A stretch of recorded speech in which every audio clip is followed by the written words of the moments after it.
자, 오늘 말씀 제목 아마 이렇게 정했습니다. 지난주와 똑같이 마리아의 창가다. 성경에 나와 있는 그대로 제목을 붙여봤습니다. 우리 마리아가 만난 우리 하나님의 은혜를 우리 모두 경험하고, 또 마리아가 경험한 그 은혜를 찬양 가사로 써서 창가로 이렇게 붙였는데, 우리의 삶 속에서도 또 신앙생활 잘하다가 주님의 은혜를 경험하고 우리도 간증할 수 있는 저 여러분들 될 수 있기를 소망합니다. 할렐루야. 우리 성탄이 얼마 남지 않았습니다. 그래서 우리 성탄이라 부르는데 우리가 거룩한 나심을 의미하는 게 성탄이 됩니다.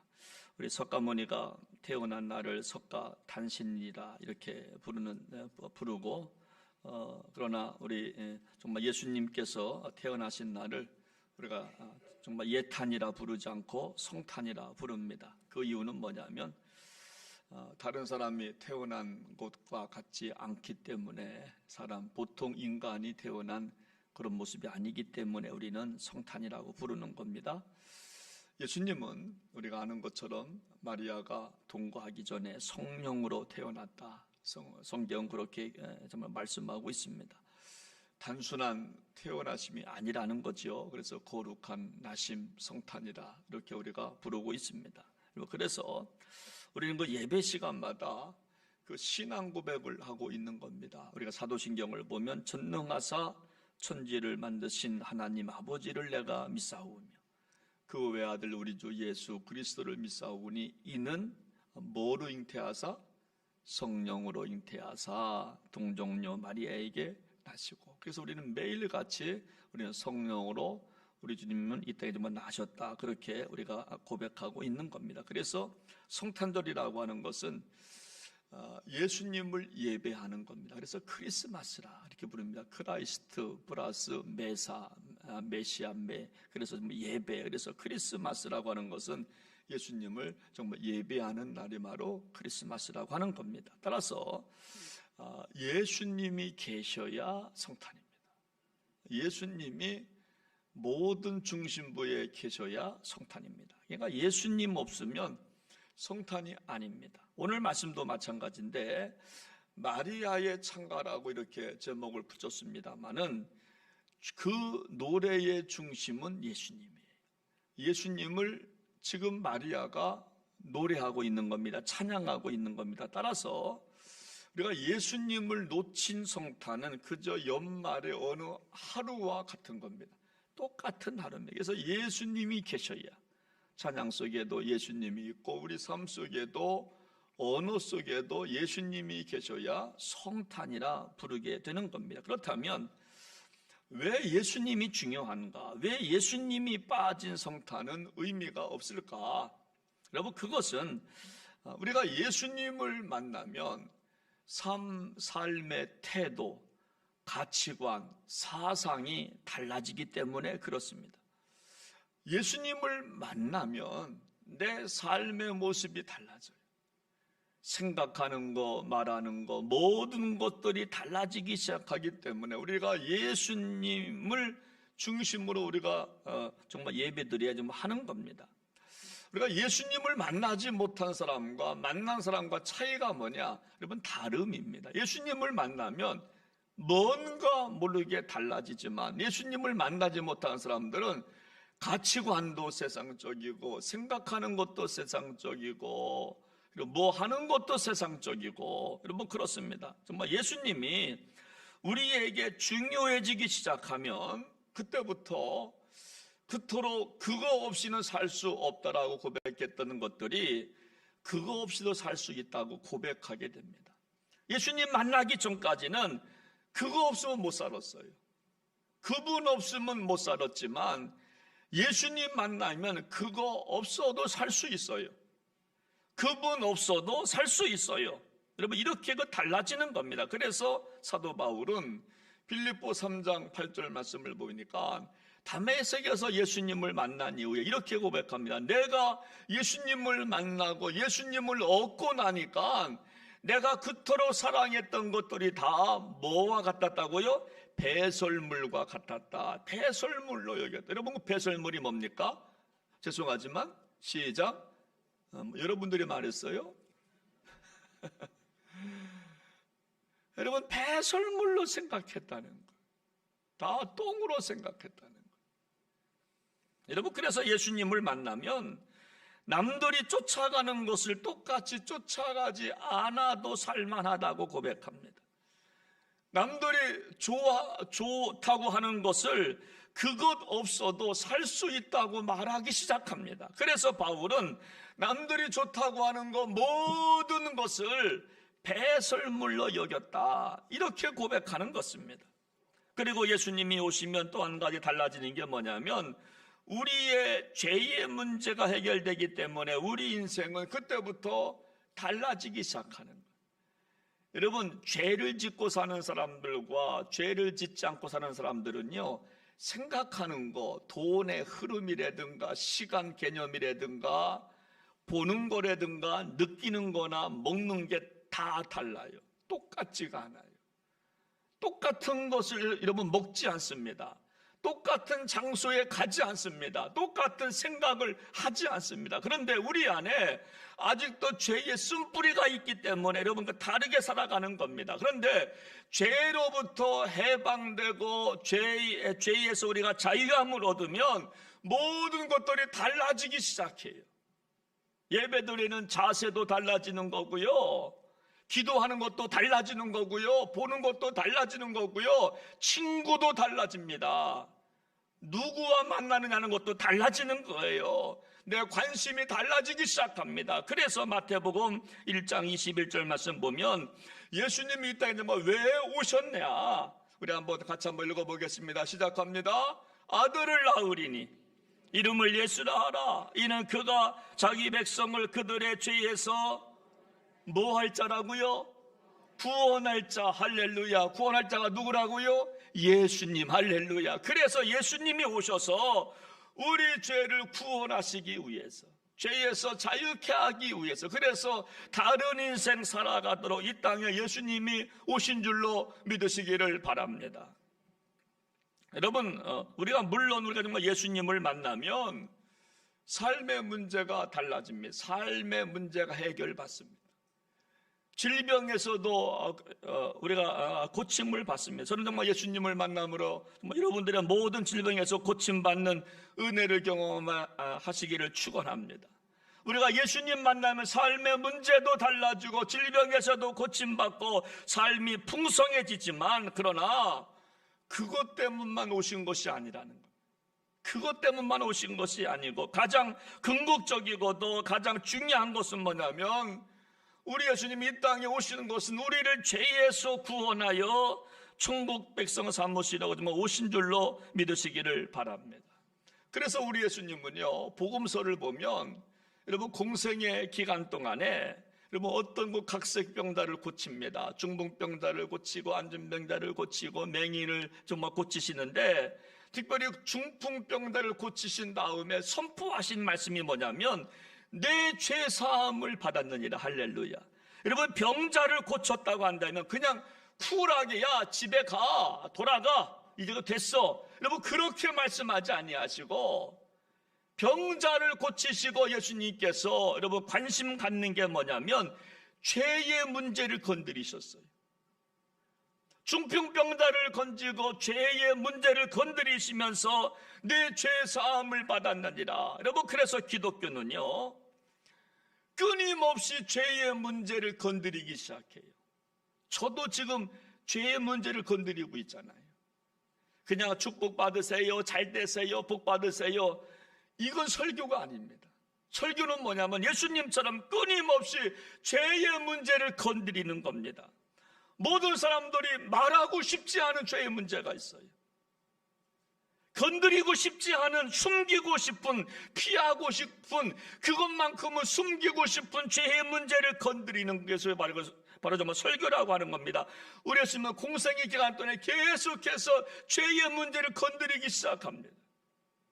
우리는요 죄의 문제 건드려봐요, 나 귀 안 나와요? 우리는 그래요. 우리의 숨은 죄의 문제를 건드리면 그렇게 우리 싫어하는데, 그런데 성경은 그렇게 여러분 참으로 말씀하지 않습니다. 여러분, 그 이유가 뭐냐? 죄의 문제가 해결되지 않고는 진정한 기쁨과 행복을 얻을 수가 없기 때문에 우리 예수님은 계속해서 죄의 문제를 참으로 건드리시는 것입니다. 여러분, 우리 예수님께서 참으로 오신 이유가 뭐냐면 우리의 숨은 죄의 문제 때문에 오신 거예요. 아무도 모르는 죄의 문제 때문에 그 정말 참으로 황태자직을 버리시고 이 땅에 정말 낮은 자의 모습으로 오신 분이 바로 우리가 믿는 예수님이신 줄로 믿으시기를 바랍니다. 그래서 오늘 참으로 본문에서도 참으로 마리아는 예수님을 잉태하면서 자신이 경험한 하나님을 이렇게 참으로 표현하고 있는 그 하나님이 누구냐?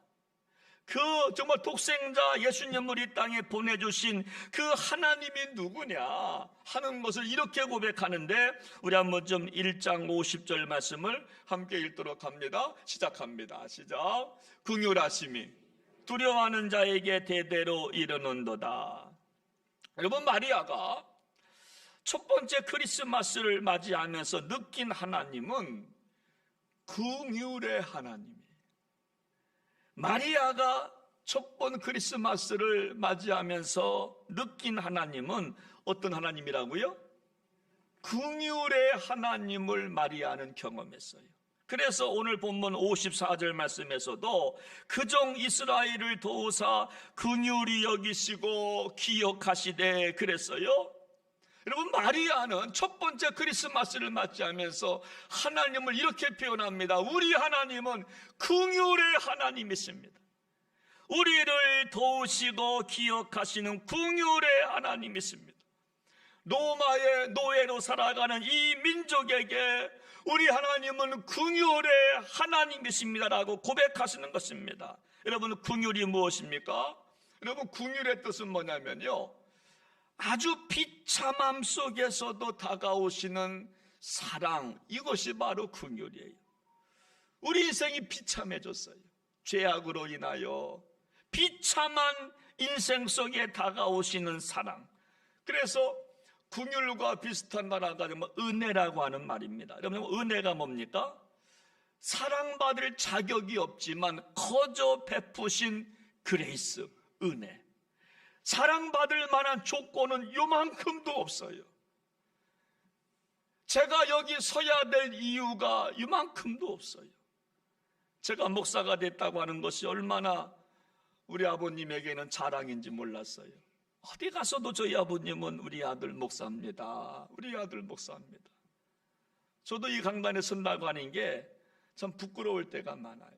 그러나 그 목사니까, 사명이니까 오늘도 또 쓴 겁니다. 은혜입니다. 은혜 아니면요, 이 자리에 정말 설 수가 없는 거 아닙니까? 은혜이기 때문에 성가대 선줄로 믿으시기를 바랍니다. 은혜입니다. 여러분, 우리 하나님께서 핏줄 하나만 건드려도 우리는 벌써 병원에 가야 돼요. 지구 한 바퀴 반을 돌 만한 핏줄이 있다고 하지 않습니까? 작은 핏줄까지. 그 핏줄 가운데 하나만 건드려 우리는 벌써 그 병원에 가야 돼요. 은혜입니다. 긍휼도 마찬가지입니다. 죄악 때문에 비참해진 인간을 찾아오셔서 베푸시는 사랑이 바로 긍휼못이라고 하는 것. 못이 긍휼. 그렇습니다. 저는 정말 우리 시대가 무엇보다도 필요한 것이 있다면 그것은 돈이 아니라 긍휼이라고 저는 생각을 하는 겁니다. 우리 교회에 진짜 필요한 것이 있다면 무엇이 긍휼입니다. 긍휼이 필요한 거예요. 비참함 속에 찾아오시는 하나님의 넉넉한 사랑, 이것이 필요한 거예요. 여러분, 미국에서 정말 있었던 실화인데요, 어떤 노장이 20불을 훔치다가 법정에 섰어요. 지금이야 20불이야 2만 5천 원, 3만 원 가까이 되려나요? 그 노인은 그 가족이 없으니까 배가 고파서 남의 돈을 훔쳤어. 20불을 훔쳤어요. 그러다가 체포를 당했습니다. 법정에서 판사가 이렇게 노인한테 말합니다. 할아버지, 마지막 할 말이 있으면 말씀하십시오. 그때 할아버지가 말해요. 저에게 한 번만 긍휼을 베푸시면 안 되겠습니까? 저에게 한 번만 긍휼을 베풀어 주십시오. 이때 판사는 잠시 침묵을 하다가 그래 맞습니다. 지금 할아버지에게 필요한 것은 긍휼입니다. 그런데 20불은 갚으셔야 합니다. 그때 노인장이 말합니다. 재판장님, 저에게 10불은 있습니다. 10불은 썼습니다. 여러분, 그 말을 듣자 재판장이 방청객에게 이렇게 대뜸 이야기합니다.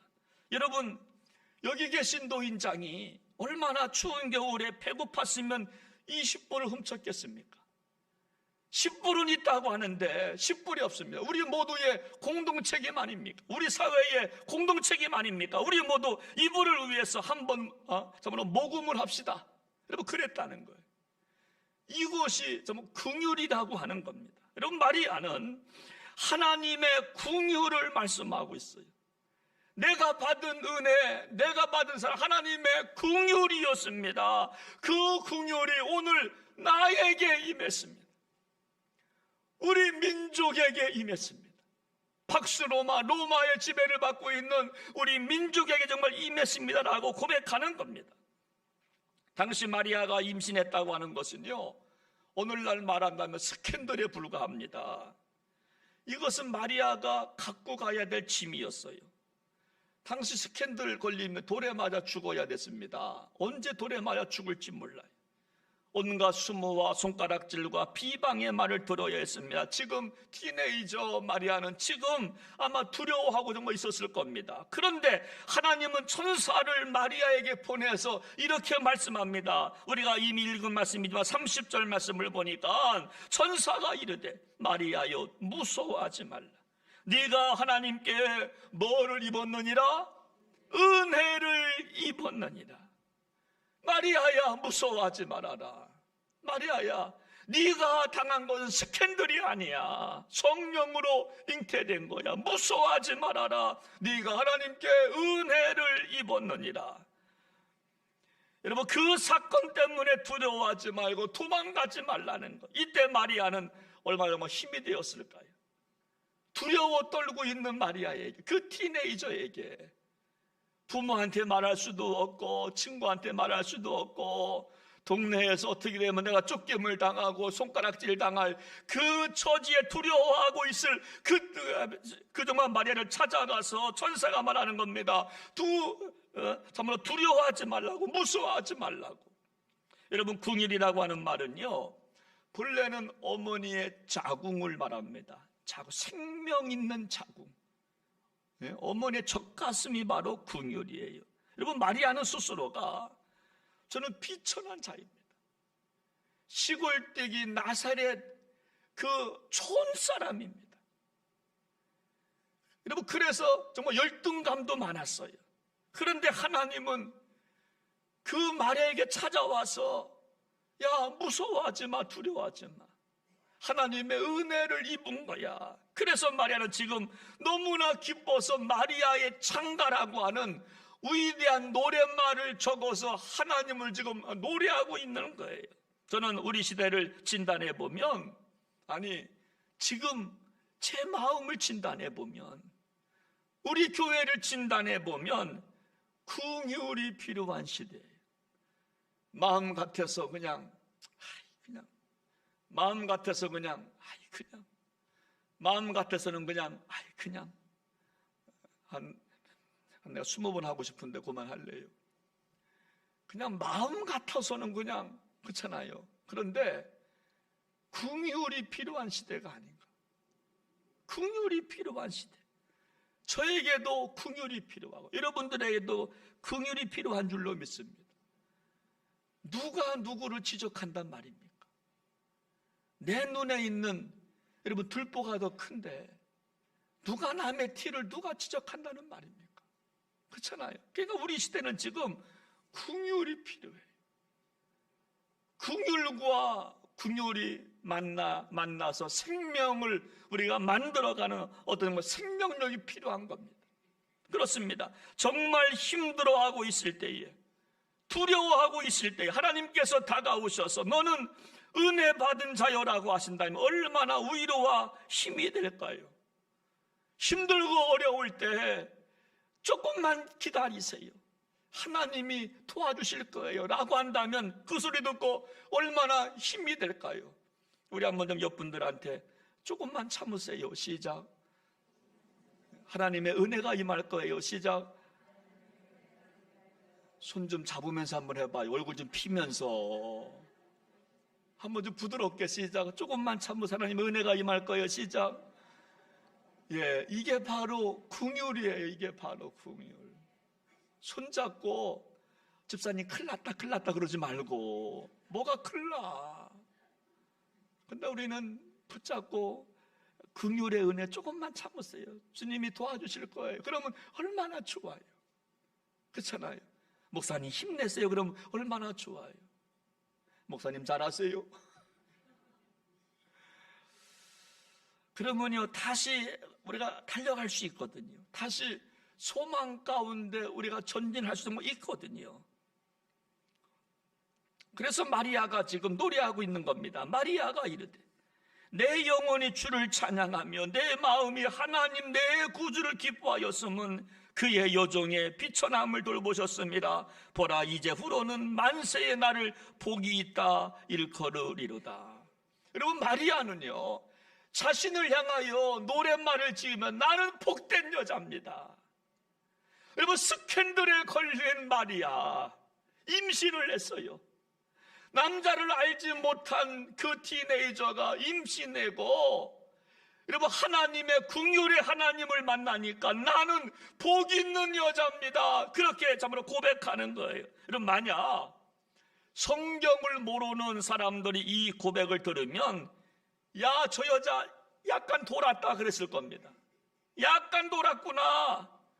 스캔들에 빠진 주제에 무슨 뭐 제정신이야? 지금 돌에 맞아 죽을지 모르는데 자기가 이거 복된 여자라고 정말 욕했을 겁니다. 그러나 지금 마리아는 여러분 하나님의 은혜를 경험한 것을 알아요. 천사가 와서 말했거든요. 두려워하지 말라, 무서워하지 말라. 네가 은혜를 입었느니라. 할렐루야. 그래서 오늘 그 마리아는요 현실 속에서 지금 현실은 은혜를 말할 수 없어요. 긍휼을 말할 수 없지만 천사를 만나니까 이제부터 긍휼을 말하기 시작하는 거예요. 저는 오늘 말씀을 준비하면서 깨달은 거 하나가 있다면 하나님의 긍휼을 받으면 그때부터 비전을 말한다는 거예요. 우리가 은혜를 깨닫고 나면 그때부터 비전을 말하기 시작해요. 저 앞에 있는 것을 내다볼 수 있는 안목이 생긴다는 겁니다. 그래서 그리스도인들은 늘 긍휼을 구하는, 은혜를 구하는, 주여 저에게 은혜를 주시옵소서. 그래서 우리가 은혜를 받은 것이 분명하면, 이 신앙 고백이 분명하면 우리는 그때부터 비전을 선포합니다. 만나는 사람들한테 소망을 말하기 시작합니다. 걱정하지 마십시오. 하나님이 도와주실 것입니다. 할렐루야. 사랑하는 여러분, 참 어떤 환경에서도 하나님의 긍휼의 하나님을 찬송할 수 있는 시간 될 수 있기를 주의 이름으로 축복합니다. 근데요, 성경을 보면요, 그 하나님의 긍휼의 하나님을 걷어찬 사람들이 있어요. 자기 마음속에 오셨어요. 자기 집에 왔어요. 우리 교회에 왔는데 긍휼의 하나님을 걷어찬 사람들이 약 한 3명 정도가 있는데, 첫째가 누구냐면 헤롯 왕입니다. 헤롯 왕은 자기 권력 유지를 위해서 탐욕에 몰두한 사람입니다. 자기 몰두에 빠지면요, 긍휼의 하나님이 와도 걷어차는 거예요. 헤롯 왕은 자기 권력을 유지하기 위해서 탐욕에 몰두하다가 여러분 예수님을 참으로 만나지 못한 사람으로 분류가 되는 겁니다. 두 번째는 종교 지도자들이었습니다. 바리새인들과 서기관들. 여러분 이들은 종교적 선입관이라고 하는 자기 몰두에 빠져 있었습니다. 그래서 누구의 말도 안 들어요. 여러분 자기 몰두는요 굉장히 큰 죄입니다. 여러분 자기 몰두에 빠져, 그것이 여러분 권력이건 그것이 물질이건 그것이 세상 쾌락이건, 여러분 자기 몰두에 빠지면요 누구의 말도 들어오질 않아요. 듣고 싶은 것만 듣습니다. 여러분, 그래서 여러분 죄를 짓는 거예요. 여러분, 서기관과 바리새인들은 성경을 알고 있는 사람들입니다. 구약 성경을 잘 알고 있는 사람들입니다. 그런데 메시아가 진짜 오니까 믿지를 못하는 겁니다. 지식으로만 믿은 거예요. 가슴으로 믿지를 못한 겁니다. 가슴으로. 그래서 예수님이 왔지만 걷어찬 겁니다. 세 번째, 자기 집착, 자기 몰두에 빠진 사람은 여관집 주인입니다. 이 주인은 만삭이 된 마리아에게 방을 양보하지 않아요. 방 있어요. 방 좀 주세요. 노크를 해도 방 없어요. 저 옛날에 선곡하다가 그거 했어요. 방 없어요. 근데요, 정말 눈물 나오더라고요. 방 없다라고 말해야 되는데 사실 방이 있거든요. 방 있는데도 안 주잖아요. 자기 몰두에 빠지다가, 자기 중식적 자기 몰두에 빠지다가 굴러 들어온 복을 걷어찬 여인입니다. 여관집 주인. 사랑하는 여러분, 한 해를 한번 돌아보시기를 바랍니다. 하나님은 오늘도 나에게 주신 은혜를 우리에게 주시고자 하시는데, 그런데도 우리는 잘못된 자기 몰두 때문에 여러분 우리 예수님을 걷어찬 적은 없는가?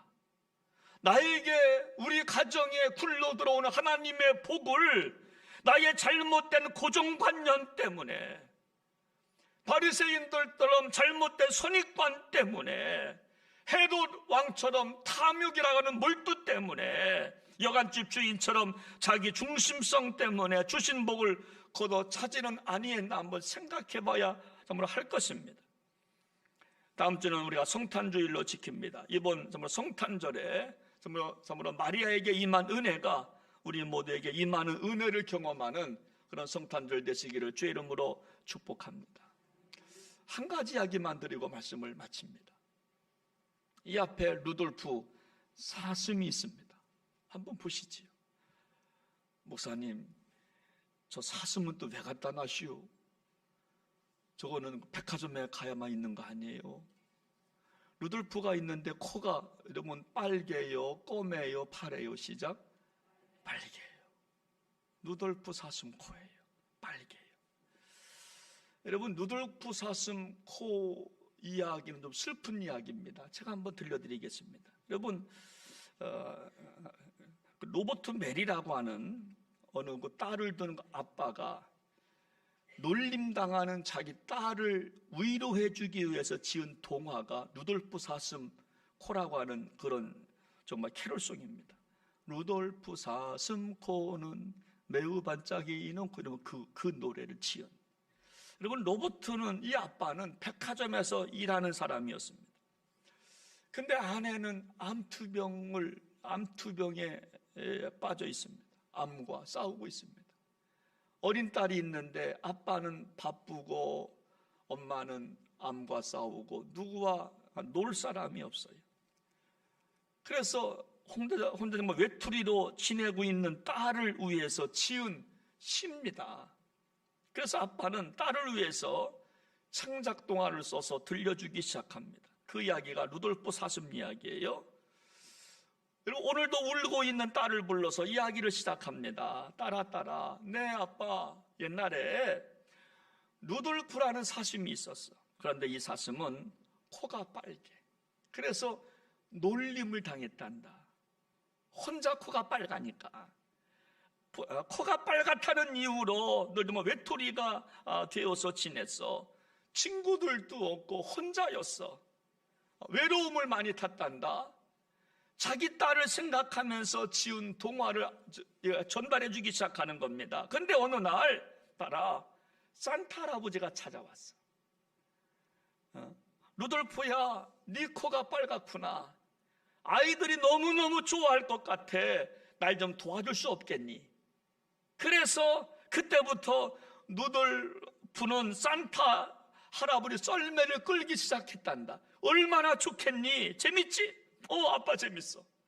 그리고 다른 그 사슴들은 그때부터 코가 빨간 루돌프를 부러워하기 시작했어. 그러니까 우리 딸도 엄마가 아프고 혼절하고 아빠가 안 놀아준다고 외로워하지 말고, 너 키가 작다고 외로워하지 말고, 왜소하다고 부끄러워하지 말고 자랑스럽게 놀아야 돼. 알았어 아빠. 이게 루돌프 사슴코 이야기예요.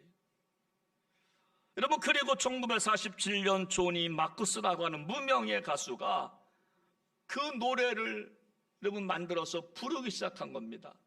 루돌프 사슴. 그러니까 그 노래는요, 기뻐서 부르면 안 돼요. 근데 우리는 모르니까 막 기뻐서 막.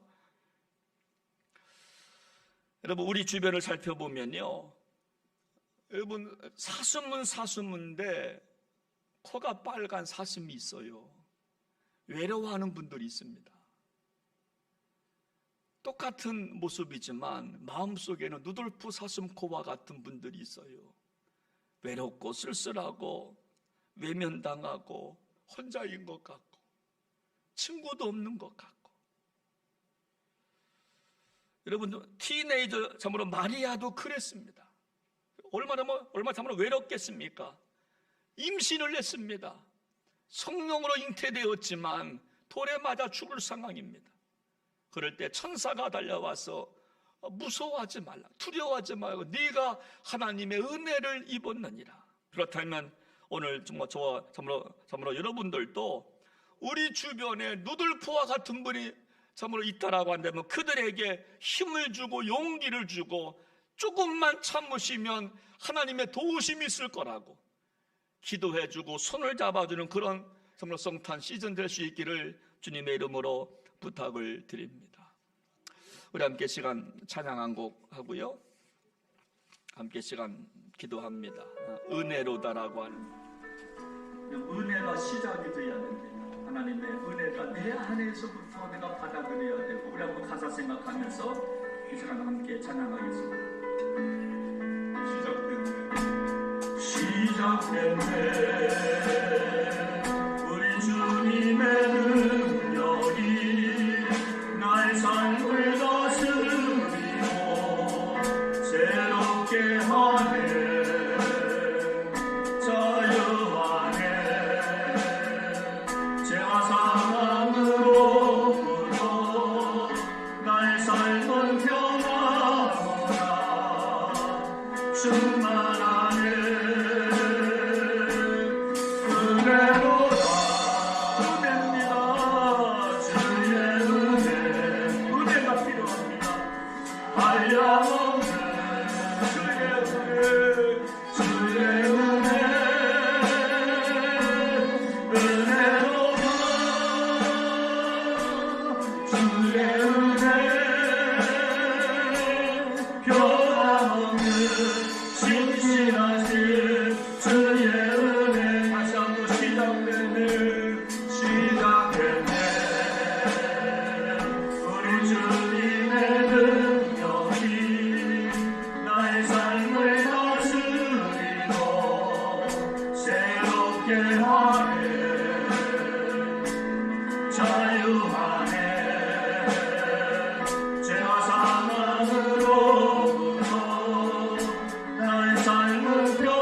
오늘 우리 시대는 긍휼이 필요한 시대입니다.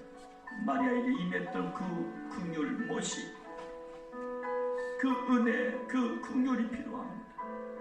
우리 주변에 정말 루돌프와 같은 혼자 코가 빨개서 부끄러워하고 외로워하고 슬퍼하고 나 혼자라고 생각하고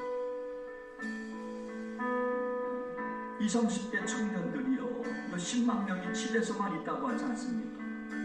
집에 나오지 못하고 세상이 두려워서 세상에 대한 악한 마음이 있고 불신이 많아서 운둔형의 사람들이 그렇게 많다고 합니다. 그들에게 하나님의 은혜가 필요하지 않겠습니까? 두려워서, 무서워서, 사람이 두렵고 세상이 두렵고 권세가 두려워서 자기 모습 외로워하고 왜소해서 보여줄 것 없다. 그런 사람에게 우리의 은혜가 필요하고 긍휼이 필요합니다. 우리가 다가가서 손을 잡아주는 것이 마리아 창가의 노래 아니겠습니까? 천사가 다가와서 마리아의 손을 붙잡아준 것처럼 이 성탄 시즌에 누군가는 그들에게 손을 잡아줘야 되겠습니다. 하나님, 저도 은혜를 선포하는 그런 성도가 되기를 원합니다. 우리 한번 오늘 말씀 붙잡고 같이 시간 기도하기를 원합니다. 하나님 아버지, 누들부서 선포와 같은 마리아와 같은 사람들이 얼마나 많이 있습니까?